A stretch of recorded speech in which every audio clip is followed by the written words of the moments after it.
Hey everyone, so in this video, I'm going to show you how to connect your debit card with Zoom.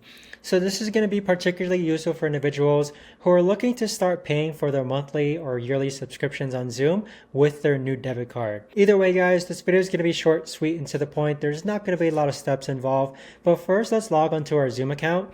And then on this page here, you want to click on your profile icon on the upper right hand corner and then click on plans and billing. Now, once you're on this page here, you're going to see multiple tabs: plan management, billing management, and payment history. Click on billing management. And then from this page here, you're going to see where it says payment methods, your currently primary payment method. Click on add backup payment method. So once you're on this page here, you're going to see the option to add a credit card, debit card, PayPal, Apple Pay, or Google Pay. Click on credit or debit card.